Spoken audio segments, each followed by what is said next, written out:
금년은 종교개혁 500주년의 기념의 해 옳습니다.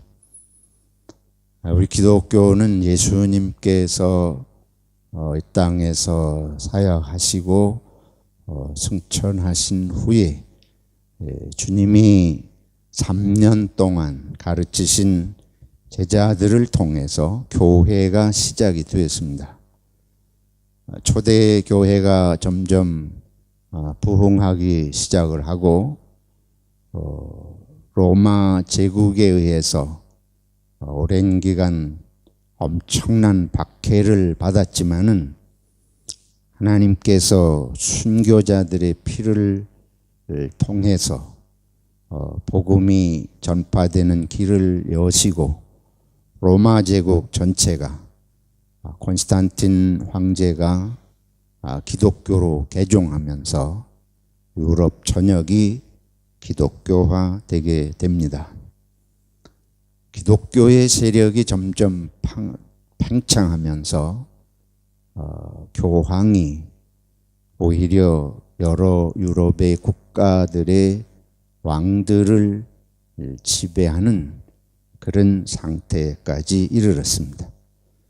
그러다 보니까 교회의 권력이 국가 권력 이상으로 막강해지고 교황은 절대적인 그런 존재가 되면서 교회의 부패가 시작이 됩니다. 중세기의 부패가 너무 심각해져서 교회는 점차로 교회로서의 본질을 상실하게 됩니다. 1517년에 마틴 루터가 이 가톨릭의 그때 당시로 보면 기독교는 우리 개신교는 없을 때고 이 가톨릭이 로마 교황청을 중심으로 한 기독교가 너무나 부패하였기 때문에 그 잘못된 사항들을 95개 조항에 걸쳐서 지적을 하면서 그를 비텐베르크 성당문에 부착을 하고 종교개혁이 시작이 되게 됩니다. 로마 교회가 그러한 것들을 인정하고 받아들였다고 하면 그래서 교회의 타락상을 스스로 개혁해서 바로 잡았다고 하면 오늘의 개신교는 필요가 없었을 것입니다. 그러나 오히려 로마 가톨릭 교회는 이런 마틴 루터를 비롯한 종교 개혁가들의 개혁의 외침을 외면하고 오히려 이러한 개혁가들을 파문하기에 이르릅니다. 그래서 독일에서는 루터를 중심으로 루터교회의 종교개혁이 개신교가 시작이 되고 스위스에서는 약 26년 뒤에 요한 칼빈에 의해서 새로운 개혁교회, 오늘의 주로 장로교회에 속하는 개혁교회가 시작이 되게 됩니다. 그 외에도 슈빙글이라든지 이한 후스라든지 여러 그런 멜랑이톤이라든지 많은 종교개혁가들이 일어나면서 오늘에 이르기까지 500년 세월 동안 우리 개신교는 로마 가톨릭을 떠나서 전 세계적인 종교가 되었습니다. 마틴 루터가 1517년에 종교개혁의 기치를 내걸고 교회를 새롭게 하기 시작했기 때문에 그 해를 기점으로 금년에 2017년 500주년이 되는 해 옳습니다. 지난 주일은 종교개혁 주일이었습니다. 해마다 1년에 한 번씩 우리 개신교는 종교개혁을 기념하는 주일을 지킵니다. 종교개혁의 핵심은 하나님의 말씀으로 돌아가자 하는 것입니다. 로마 가톨릭 교회가 하나님의 말씀을 떠나서 부패했다고 개혁가들은 그렇게 진단을 했습니다. 그래서 이안 후스를 비롯해서 칼빈이나 루터나 모든 개혁가들의 공통적인 부르짖음은 교회는 하나님의 말씀을 회복해야 한다. 그래서 이 개혁가들은 이런 표현을 했어요. 교회는 강대상과 의자만 있으면 된다. 로마 가톨릭 교회 내부에 온갖 성상들이 있고 조각상들을 비롯해서 많은 그림과 아주 복잡한 그러한 내부 구조를 가지고 있었습니다. 벽도 천장도 바닥도 전부, 물론 그 의도는 아름다운 성경의 이야기들을 표현하려고 한 것이지만은 어느 한 곳 빈틈없이 아주 복잡한 내용들을 가지고 있었습니다. 개혁가들은 이런 모든 것들을 다 제거한 것이에요. 그래서 실질적으로 예배당 안에 모든 것을 다 제거하고 강대상과 의자만 남겨두기도 했습니다. 그래서 교회란 무엇이냐? 교회란 하나님의 말씀이 전해지고 하나님의 말씀이 바르게 들려지는 곳이 교회다. 이것이 우리 개신교회의 교회에 대한 언급이 옳습니다. 325년 니케아 회의와 381년 콘스탄티노플 회의를 통해서 로마 가톨릭 교회가 정한 교회의 네 가지 요소는 교회의 원, 홀리, 캐톨릭, 아포스톨릭 처치. 교회라고 하는 건 하나 되는 것이고 거룩한 것이고 보편적이고 사도들의 뒤를 이어서 계승하는 사도적인 교회다. 근데 이 네 가지가 너무너무 아름답고 이상적인 표현이지만은 이러한 것들의 본질을 상실하고 교회가 가장 이 모든 것이 교회가 교회되게 하는 하나님의 말씀을 소홀히 여기고 말씀을 떠난 것이었습니다. 그래서 종교개혁가들은 교회가 교회되는 유일한 길은 하나님의 말씀이 살아 역사하는 곳이다. 현대의 신학자, 20세기의 최대의 신학자로 부리는 칼 바트는 말씀 사건이 교회라고 그랬습니다. 이거는 종교개혁자들을 한 발 더 나간 것이 사건으로서의 교회. 교회라고 하는 건 건물도 아니고 교회라고 하는 건 사람도 아니고 교회라고 하는 건 하나님의 말씀이 임해야 되고 그 말씀이 들려지는 하나님의 말씀이 역사하고 말씀을 듣는 자가 이게 전하는 하나님과 듣는 자 속에서 사건이 일어난다. 그 사건이 교회라고 그랬습니다. 물론 나중에 이 바르트는 너무 그것이 추상화될 위험성 때문에 눈에 보이는 가시적인 교회의 중요성을 보완적으로 언급하지만은 종교개혁가들로부터 현대신학에 이르기까지 우리 개신교 신학은 하나님의 말씀이 없는 것은 교회가 아니라고 하는 데는 변함이 없습니다. 오늘 여호수아의 이야기를 우리들이 읽었습니다. 여호수아에게 하나님께서 말씀을 하시는 장면이에요. 우리가 그동안 쭉 모세의 이야기를 읽었습니다. 모세가 애굽에서 추방을 당해가지고 광야에서 40년을 살아요.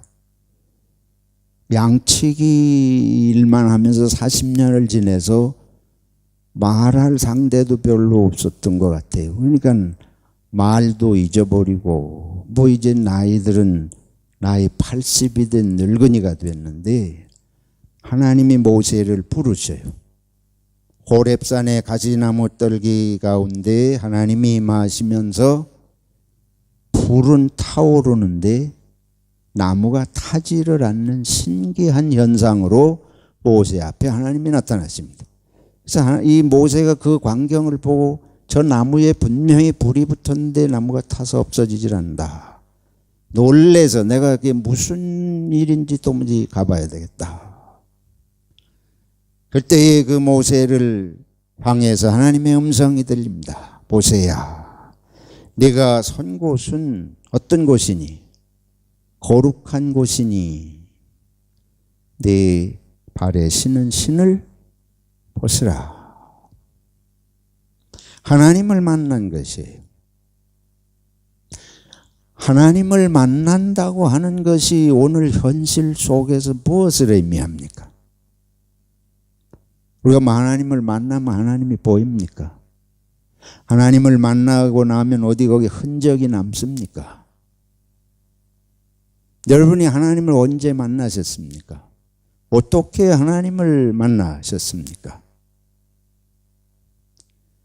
여호수아에게 하나님께서 나타나셔요. 지난 주일에 우리 본 대로 모세가 죽었어요. 느보산에서 흔적도 안 남기고 어디에서 어떻게 죽었는지 모르지만 모세는 흔적 없이 하나님의 부르심을 받고 죽었습니다. 모세가 죽기 전에 여호수아에게 안수해서 후계자로 세웁니다. 근데 이들이 이제 지금 모세가 이스라엘 백성을 애굽에서 탈출해서 광야를 40년간 인도하지 않았어요? 근데 여호수아가 새로운 지도자로 세움을 받았는데 여러분 이게 무슨 안정된 상황이 아니에요. 불안정한 상황입니다. 광야를 떠돌면서 이들이 40년 동안 이건 방랑 생활을 하고 있다고 볼 수 있는데 거기에 이제 노련한 모세가 떠나고 새로운 지도자로 여호수아가 세움을 받았어요. 얼마나 불안정한 상황입니까? 백성들의 마음이 다 불안할 거예요. 지금 그런데다가 이제 가나안 땅에 들어가기 직전의 상황입니다. 가나안 땅을 건너면 전쟁을 해야 돼. 거기 이제 들어가서 차지해야 되니까. 얼마나 심각하고 중대한 시점입니까? 그리고 이제 가나안 땅에 들어가야 되는데 지금 눈앞에 요단강이 나타났어요. 요단강 앞에 서 있는 장면이 오늘 우리가 읽은 여호수아 3장입니다. 7절부터 우리가 읽었는데 1절부터 이렇게 보면 여호수아가 이스라엘의 그 백성 중에서 관료 역할을 하는 사람들, 우리 지금 성경엔 관리라고 되어 있고 옛날 성경엔 유사라고 되어 있습니다. 그들을 모아가지고 백성들에게 가서 이제 떠날 때가 됐다. 요단강 앞에 와가지고 강물이 넘쳐가지고 건널 수가 없는 거예요. 왜냐하면 지금 이때가 모맥을 거둘 때라. 이 모맥이라고 하는 거는 밀과 보리예요. 한국으로 말하면 보릿고개 할 때 5월달 아닙니까? 그때쯤의 시기고 이 이스라엘은 3, 4월입니다. 근데 이때는 항상 이스라엘이 우기철이라 비가 오는 철입니다. 근데 이스라엘은 비가 한 번 왔다 하면 금방 홍수예요. 왜인가 하면 산에 나무가 하나도 없어요.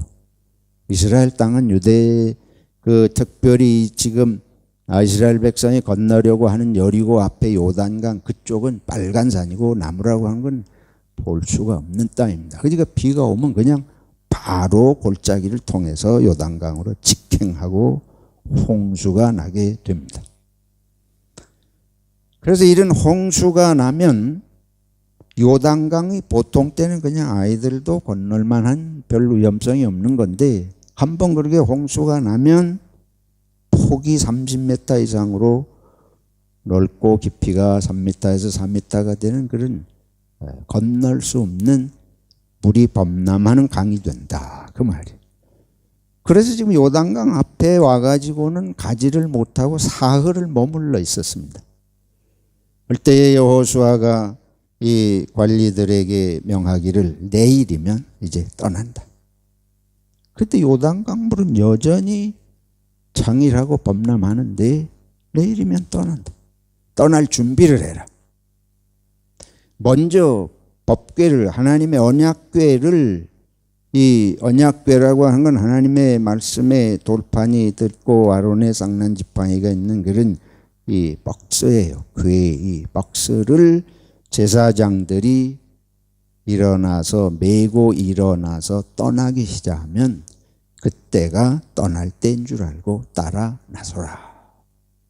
그런데 바로 뒤따르지 말고 한 1km 정도 가기 시작하면 따라 나서라. 그리고 이제 백성들을 안돈을 시키려고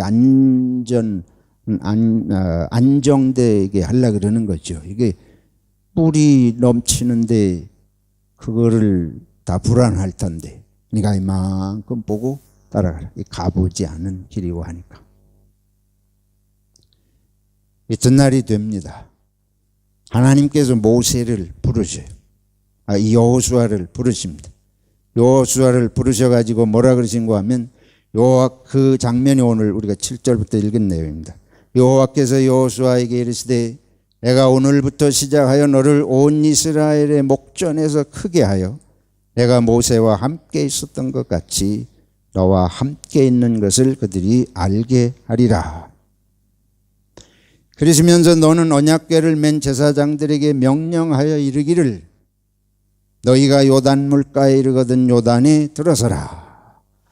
제사장들이 언약궤를 메고는 요단 강물이 넘치는데 거기를 들어가라고 명령하라는 거예요. 들어가시겠습니까? 마시겠습니까? 뭐 설득하는 게 아니에요. 들어가라. 들어가라고 명령을 해라. 여호수아가 이스라엘 자손에게 이르되 이리 와서 너희의 하나님 여호와의 말씀을 들으라. 하나님의 말씀은 복잡한 것이 없었습니다. 여호수아에게 내가 오늘부터 너와 함께 해서 모세와 함께 있던 것처럼 너와 함께 있는 것을 이 백성으로 알게 하리라. 그러고는 법궤를 맨 제사장들이 물속에 들어가라고 명령을 하라는 것이에요. 이게 하나님의 말씀입니다. 여호수아가 백성들을 모아놓고 하나님의 말씀을 들으라. 이게 내가 하는 말이 아니고 하나님의 말씀을 들으라. 그러면서 뭐라고 말하되 살아계신 하나님이 너희 가운데 계시사. 살아계신 하나님이 너희 가운데 계시사 가나안 족속과 헷 족속과 히 족속과 쭉 족속을 얘기하고는 너희 앞에서 반드시 쫓아내실 줄을 이것으로서 너희가 알리라. 이게 지금 이 요단강 건너는 것이 모든 것의 끝이 아닙니다.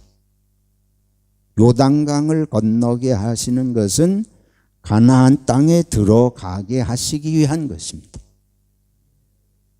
그래서 이거를 건너는 걸 통해서 하나님이 가나안 땅에 들어가게 하시겠다고 하신 약속이 이루어지는 증거를 너희가 보게 될 것이라고 하는 것이에요. 그래서 요단강 건너는 건 지금 아주 중요합니다. 하나님께서 우리를 인도해 가시는 모든 사건 속에는 그 사건으로 끝나는 것이 아니고 그것이 우리를 인도해 가는 하나님의 저 목적지를 향한 뜻이 그 속에 담겨 있는 줄로 믿습니다. 이거를 보지 못하면 난 못 간다. 내 생명을 당신이 책임지겠소. 뭐 별 소리를 다 하는 거예요. 여러분 눈앞에 있는 것만 보지 마시고 여러분의 삶의 전체를 목표를 두시고 이끌어 가시는 하나님을 보시기를 축원합니다. 여호수아에게 하나님께서 이것을 깨우치시고 그걸 백성들에게 알려주시는 거예요. 요단강 건너는 것 때문에 나 지금 불안하고 염려에 가득할 텐데 저 앞을 보고 이거 안 건너면 어떻게 가나안 땅에 들어가겠나? 하나님이 가나안 땅에 들어가게 하겠다고 약속을 하셨는데 그러면 하나님이 이것도 건널 만하게 하지 못하시면서 가나안 땅을 정복하게 하시겠냐? 요단강이 건너는 것이 장애물이 된다면 기다려야죠. 기다리면 돼요. 기다리면 돼요.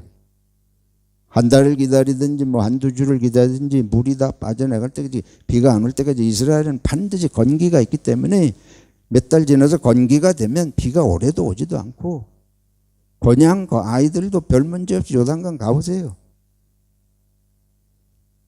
근데 지금 건너는 것은 왜 하필 지금 건넙니까? 지금 건너는 거는 자연적으로 보면 기다리면은 위험성 없이 갈 수 있는데, 지금 건너라. 왜 하필 지금? 얼마나 위험한 일이에요? 하나님의 말씀을 받는 일은 위험한 일입니다. 우리는 하나님의 뜻대로 말씀만 해 주시옵소서, 그럼 뜻대로 하겠습니다. 하나님의 뜻을 모르기 때문에 마치 말씀대로 안 하는 것 같이 착각을 해요. 근데 하나님의 말씀을 알고 나면 위험하다는 것을 알아야 됩니다. 왜 그러냐? 우리는 내 생각만 가지고 살거든요. 우리는 내가 아는 범위에서 생각을 해요. 우리는 내가 원하는 범위에서의 일이 이루어지기를 바랍니다. 우리는 나만 생각해요. 나만 괜찮으면 괜찮고 내 것이 되면 좋은 것이고, 그래서 우주 만물을 보시고 모든 백성을 사랑으로 역사하시고 저 미래까지 합력해서 선하게 인도하시는 하나님의 말씀은 내 눈앞에 나만을 생각하고 가는 우리들에게는 위험한 것일 수 있다는 것입니다. 그게 안 보이니까. 앞을 모르잖아요. 미래를 안 보이니까 불안하기 때문에. 이게 지금 당장 물속에 들어가면 살아요, 죽어요? 지금 당장 물속에 이거 들어가라는 거는 하나님이 기이한 일을 하시리라 그랬거든요.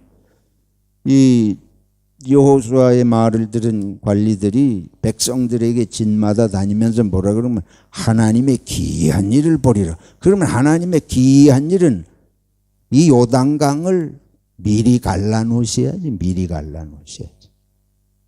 저와 여러분이 기대하는 건 그거 아니에요. 어려움이 오기 전에 하나님이 먼저 물리쳐 주셔야 돼. 그게 하루 전이든 열흘 전이든 아니면 1초 전이라도 탁 순간이 되면 해결이 돼야 내가 기이한 일이지. 이거는 지금 물이 펄펄 넘치는 데 들어가라 그러면 기이한 일은 무슨 기이한 일이에요? 나보고 뭐 하라는 겁니까? 죽으라는 거지.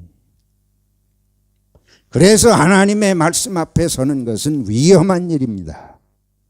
예수를 믿는 것 같이 우리가 하지만은 저와 여러분이 예수를 그런 이 성경이 말하는 예수가 아니고 항상 내 앞에서 미리 다 길을 치워놓고 나보고 길을 가게 하신 하나님을 생각하기 때문에 이 우리들은 불안하고 염려가 되고 한 발짝도 앞을 열어놓으셔야 가지요. 어떻게 들어갑니까? 그래서 여호수아에게 하나님은 이 법궤를 맨 제사장들에게 명령을 하라. 그냥 들어갈 거냐 말 거냐 생각해서 들어가라 그러면 들어가요? 안 들어가요? 누가 그걸 들어가겠지? 여기에 보면 이제 그대로 놀라워요. 어떻게 해서 그 백성이 그 말을 들었는지 모르겠어요. 어떻게 제사장들이 어떻게 그 말을 들었는지 모르겠어요. 어쨌든 여호수아가 그렇게 말을 할 때에 법궤를 맨 제사장들이 들어갔습니다. 물이 넘치는 그 상황에서 그냥 들어갔죠. 근데 발이 물에 잠기자마자 어떤 현상이 일어났대요. 물이 끊어져 멈추기 시작을 했던 것입니다. 그래서 물이 끊어지고 물이 내려오던 물들이 뒤로 쌓이면서 저 먼 데까지 물이 이렇게 높이 쌓여가고 제사장들이 한가운데에 선 곳에는 물이 마르고, 그래서 백성들은 거기를 무사하게 끝까지 건너갈 수가 있었고, 다 건너갈 때까지 법궤를 맨 제사장들은 그 물을 갈라진 곳에 마른 곳에 끝까지 서 있었다. 그 얘기가 오늘 말씀입니다. 이 모든 사건의 핵심은 하나님의 말씀을 어떻게 받느냐에 달려 있습니다. 방금 말씀드렸잖아요. 하나님을 어디서 만나요? 하나님을 만났다고 하는 게 뭐예요? 하나님을 만난다고 하는 것은 하나님의 말씀 가운데서 만나는 것입니다. 하나님의 말씀을 통해서 만나는 것입니다.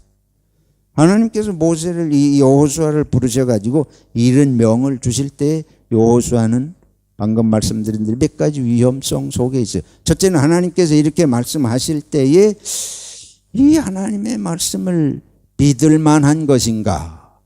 하나님께서 우리가 방금 말씀드린 대로 가기 전에 길을 딱 열어주시면 이건 놀라운 일이에요. 근데 아무것도 안 일어났는데 위험하잖아요. 이거를 여호수아가 하나님 내가 백성들을 제사장들을 모아놓고 법궤를 메고 내일 물가운데로 들어가라. 그렇게 말하면 그 말을 들을 제사장이 있겠습니까? 첫 번째 의문은 그게 여호수아가 그 의문이 들지 않을 수가 없죠. 제가 우리 집사님들에게 집사님 이 강물 속으로 뛰어들어가십시오. 그럼 여러분 들어가시겠습니까? 뭐라 그럴 것 같아요? 저 이상진이가 드디어 미쳤구나. 당장에 저를 끌어내리고 선동하는 사람이 반드시 나올 거예요. 저 이상진이 갔어.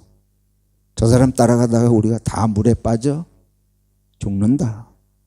그러면 나머지도 다 물에 빠져 죽는 거 두려우니까 전부 거기에 합세하고 누가 죽어요?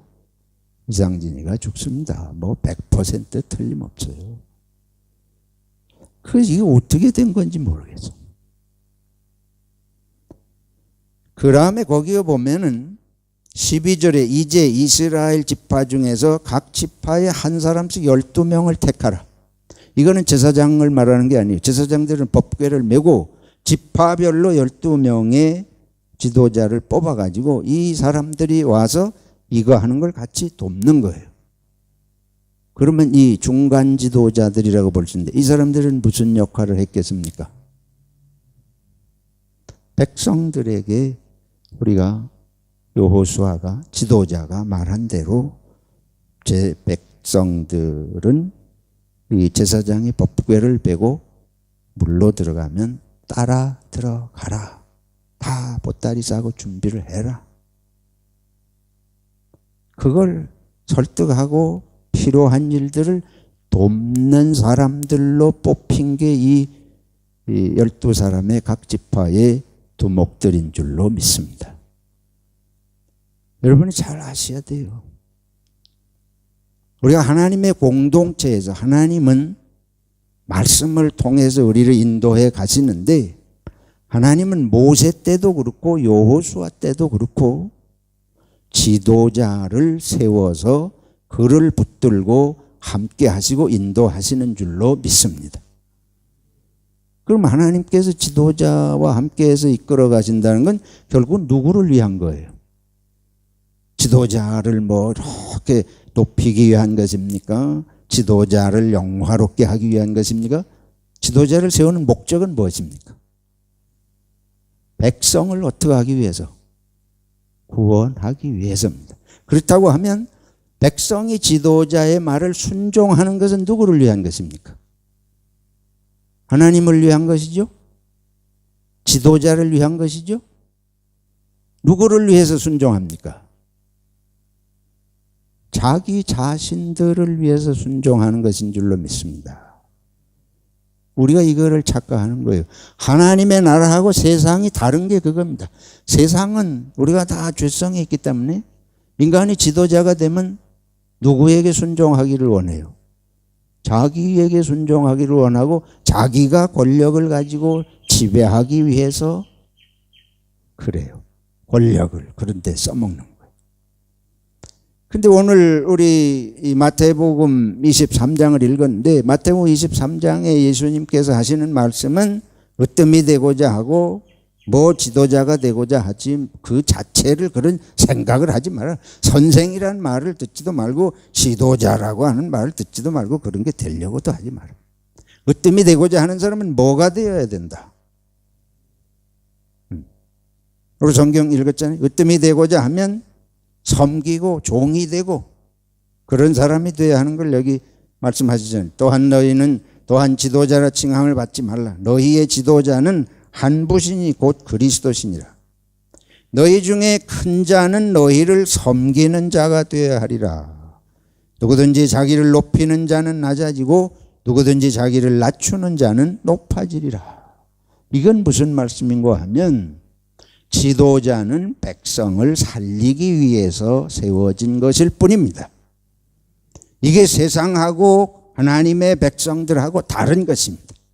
지도자가 되면 반드시 기억해야 할 것은 섬겨서 백성을 살리기 위한 목적 외에 없습니다.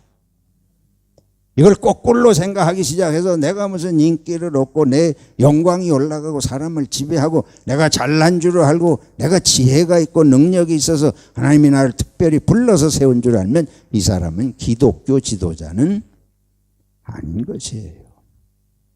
하나님은 절대로 그런 사람을 통해서 역사하시지 않습니다. 왜냐하면 그건 하나님의 나라가 아니기 때문에 그렇습니다. 여호수아는 이거를 분명히 알고 있었던 사람이에요. 그리고 여호수아에게 순종한 법궤를 맨 제사장들이나 12명의 관리가 뽑힌 사람들도 이것을 알지 못했다면 여호수아에게 순종할 까닭이 없죠. 분명히 이것은 이 백성을 살리기 위한 하나님의 인도하심이다 하는 것을 믿었기 때문에 그래서 순종하고 죽음을 무릅쓰고 갈 수 있었는 줄로 믿습니다.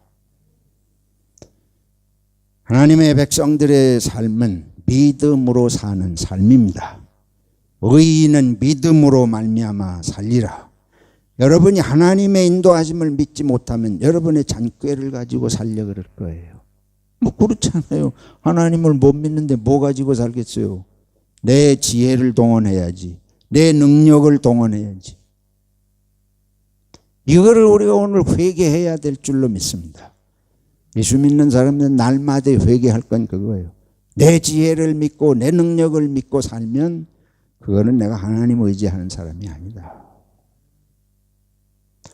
그 다음에 여기서 우리가 중요한 거는 하나님은 모세와 함께 하셨는데 모세가 떠났으니까 백성들이 이제 여호수아는 이거 아직 믿을 만하지 못한 사람이에요.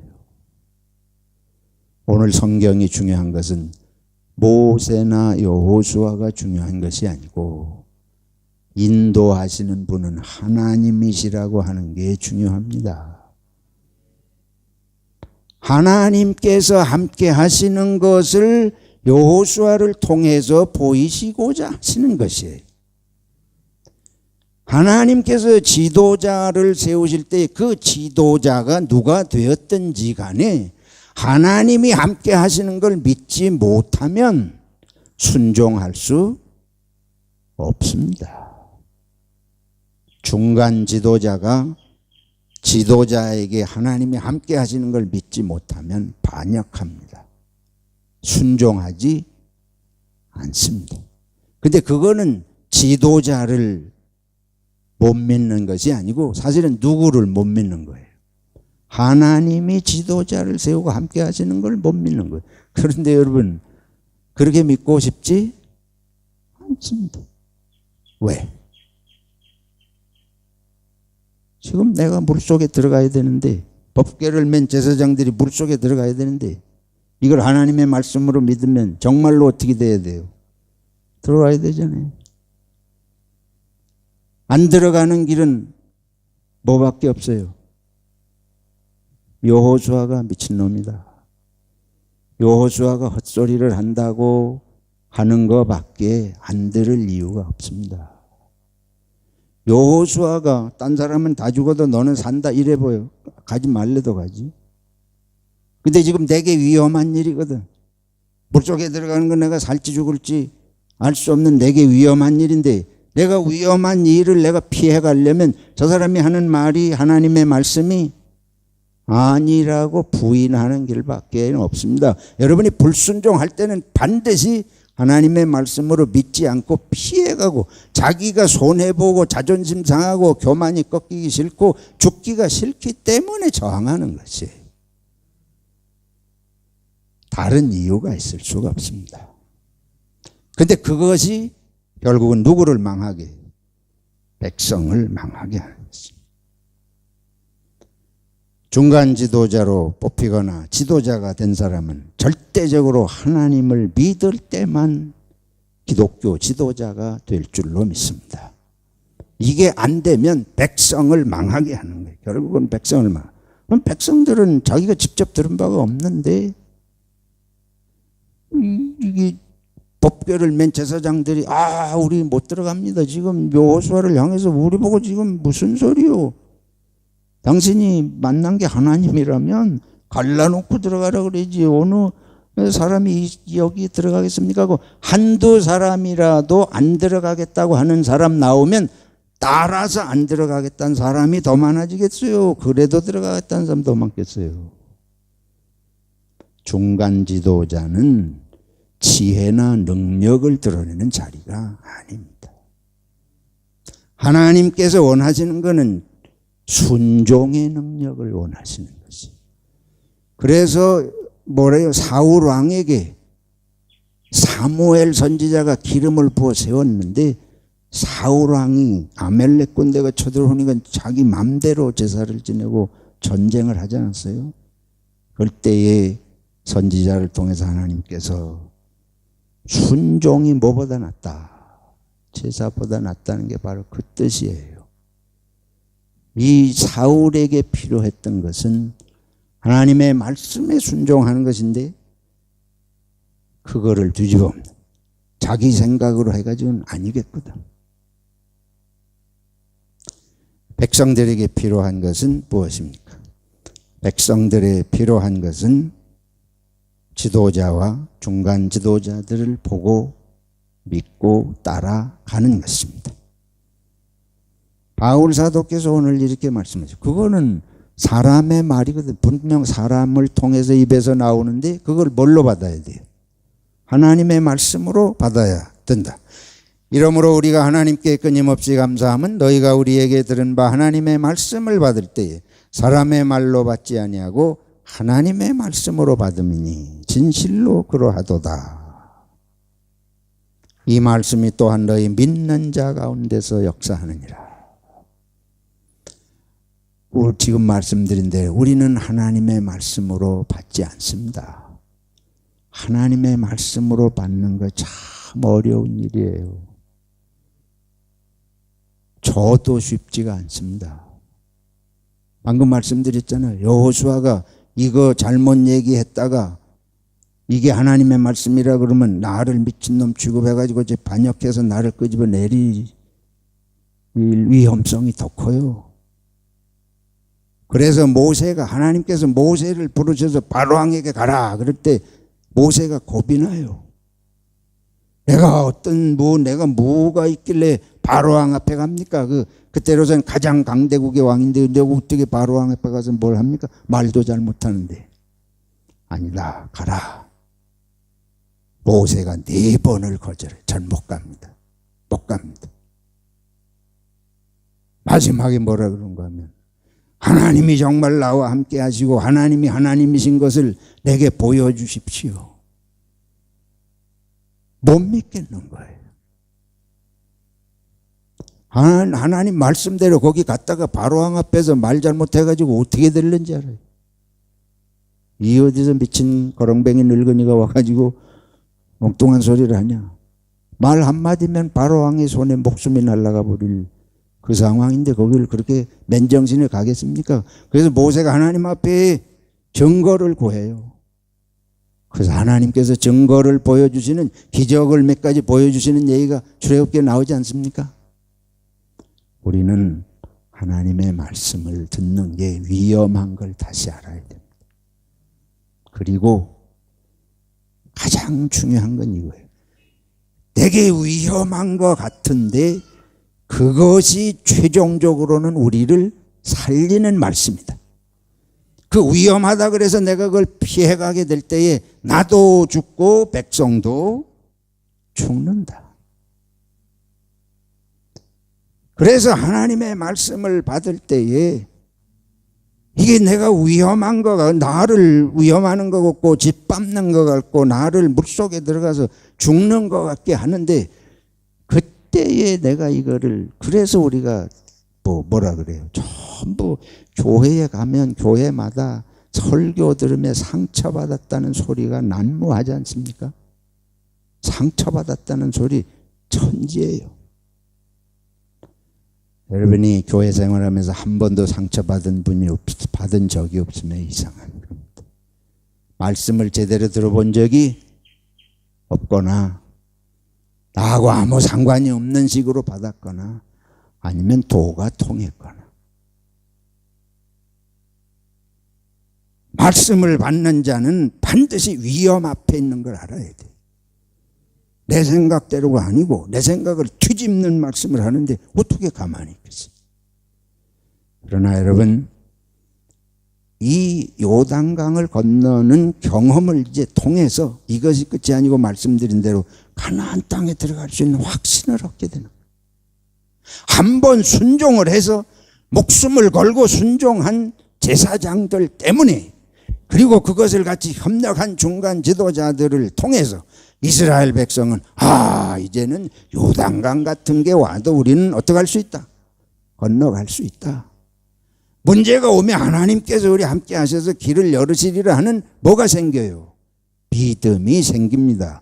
위험을 감수하고 순종한 사람들을 통해서 하나님의 백성들이 가는 믿음이 성장하는 줄로 믿습니다. 근데 이 중간 지도자 된 사람들이나 제사장들이 때마다 일마다 저게 되는 말이냐 이러고 질러대고 하면 당신만 망하는 게 아니고 이 백성들 전체가 망하게 한다. 세월이 걸려요. 세월이. 일주일 걸릴 게 10년이 걸리고 100년이 걸리고. 근데 하나님이 역사하시면 이스라엘이 430년 동안 애굽에 갇혀서 하지 못하던 일을 불과 몇 개월 만에 홍해를 무슨 재주로 걸려. 애굽에서 도망을 쳐서 나온다 그러더라도 어떻게 그 백성이 홍해를 건넙니까? 어떻게 이 애굽의 군대를 당해낼 수가 있겠어요? 하나님이 하시기 때문에 400년의 세월이 넉 달도 안 걸리고 할 수 있는 것입니다. 위험한 것 같지만은 하나님을 믿고 의지하는 것이 생명의 길이고 승리의 길인 것을 이스라엘 백성들은 체험을 해오고 있는 것입니다. 사랑하는 성도 여러분, 믿음을 가지십시오. 하나님을 믿으십시오. 이 공동체에 하나님이 함께 하시는 걸 믿으시기를 바랍니다. 내 생각을 버리는 훈련을 하시기 바랍니다. 어떤 사람은 다른 교인들한테는 잘하는 것 같아요. 내가 이 40년 목회를 하면서 본 거예요. 직선적인 얘기를 드리는 겁니다. 다 같은 동료들한테는 다른 교인한테는 잘하는 것 같은데 꼭 목사 앞에서 고개를 빳빳이 세우는 사람이 있어요. 반역의 칼날을 가는 사람들이 있습니다. 아주 심하게 말하면. 왜 그래요? 자기 용의 욕 때문에 그런 것입니다. 하나님께 순종해서 하나님의 뜻을 이루려고 하는 게 아니고 누구를 드러내기로 하는 거예요. 자기를 드러내기 때문에 사람들한테는 인기 없는 길이 뭔지 알거든. 그런데 지도자가 인정을 안 하는 것 같으면 뭐 여지없어요. 여러분이 영적으로 성숙하고 정말 하나님의 백성으로 하나님의 사람으로 시간을 단축해서 하나님의 일을 감당하는 자가 되시기 원하시면 끝까지 순종하시기 바랍니다. 감옥에 들어가도 순종했고 종이 돼도 순종했습니다. 하나님은 순종하는 자를 욕되게 하시는 법이 없어요. 반드시 영화의 면류관을 씌우시는 날이 오는 것입니다. 그렇지 않으면 우리가 어떻게 하나님을 믿겠습니까? 역설의 하나님, 십자가에 죽으시지만 부활의 새 생명을 주신 하나님을 믿을 때 우리는 말씀을 의지하고 고난의 길을 갈 수 있고 위험을 직면해서 믿음으로 강을 건널 수 있는 줄로 믿습니다. 사랑하는 성도 여러분, 저와 여러분 앞에 하나님이 놓으신 것은 소망의 미래입니다. 은혜와 축복과 믿음의 성숙한 미래입니다. 근데 이거를 내가 믿음으로 가야지. 여기서 내 판단을 하고 내 생각을 해가지고 이거를 넘어가지를 아니하면 그런 경험이 올 때마다 주저앉는 거예요. 한번 넘어가 보면 길이 있구나. 근데 그거 하기 전에는 날마다 거기서 무릎을 꿇고 주저앉아요. 근데 여러분이 넘어가지 못하면 여러분의 주위 사람도 못 넘어가요. 하나님께서 여호수아가 믿음을 가지고 이걸 넘어간 것처럼 우리가 함께 기도하면서 넘어감으로 우리가 함께 살고 우리의 후손들이 살고 우리 주변의 복음의 증인들로 세상을 살리는 주님의 일꾼들이 되시기를 축원합니다. 거룩하신 하나님, 하나님의 말씀은 살아계신 말씀이고 말씀 속에서 우리를 만나주시고 말씀 속에서 우리의 길을 인도하시는 것을 믿습니다. 거룩하신 주님, 우리에게도 여호수아와 이스라엘 백성들이 경험한 것처럼 믿음으로 이 어려움을 뚫고 갈 수 있게 도와주시옵소서. 또한 우리 마음을 어지럽히는 온갖 종류의 어지러운 마음들을 제거하여 주시고 일생을 섬기는 믿음으로 사랑하고 생명을 살리는 믿음의 길로 갈 수 있도록 우리를 위해 십자가를 지신 예수님을 생각하며 갈 수 있도록 도와주시옵소서. 예수님의 이름으로 기도하옵나이다. 아멘.